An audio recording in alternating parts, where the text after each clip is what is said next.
US Director of National Intelligence Tulsi Gabbard joined intelligence and security officials from about 20 countries for a conclave chaired by National Security Advisor G. Doval in Delhi.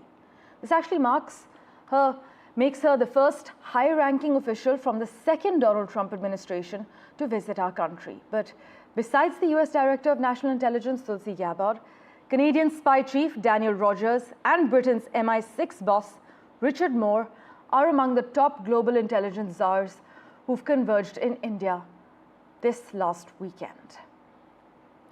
For further clarity, we have with us strategic affairs expert Brahma Chellaney on the broadcast.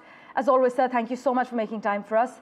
Now, Tulsi Gabbard's trip to India, we know it's a part of a multi-nation tour, but how significant would you argue her visit is from a strategic affairs perspective?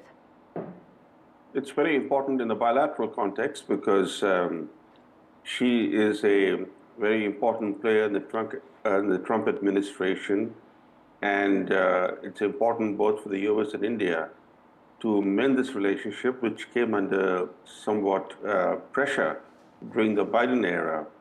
For the US, relations with India are very important, in fact critical, to balance China and the Indo-Pacific.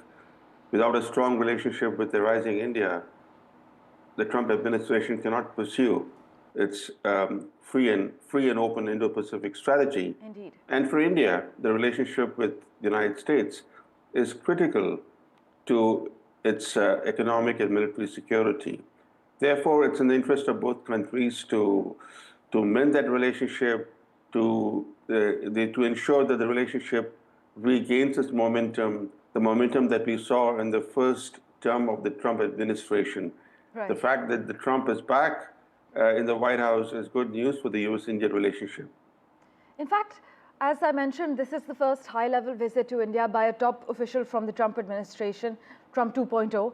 Some say Tulsi Gabbard's visit actually symbolizes the evolving nature of US and India intelligence cooperation. Do you agree, sir? Well, the relations between the United States and India have seen significant ups and downs over the years. The intelligence sharing aspect of the relationship gained traction in the Trump first administration. Yes. Then we saw during the Biden presidency how the US played the Khalistan card against India quite openly. For example, when Prime Minister Modi went to the US to take part in the Quad Summit last September 2024, on the eve of his visit, the White House hosted a meeting with Khalistan militants where senior intelligence and administration officials briefed these militants. This was a clear message to India that the US will play the Khalistan card. And then we also saw during the Biden presidency, the State Department, especially the Secretary of State, Blinken, playing the human rights card against India.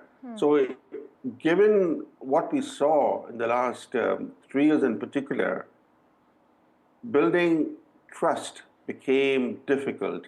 And now that Tulsi Gabbard is in New Delhi, her visit is going to focus on 3 critical issues. One is counterterrorism, intelligence sharing, and Yes. third is cybersecurity. And to achieve close collaboration on all 3 fronts, it's very important for the 2 countries to rebuild trust. Thank you so much, sir, for joining us with your views. As always, we will, of course, revert to you for the outcomes of this visit.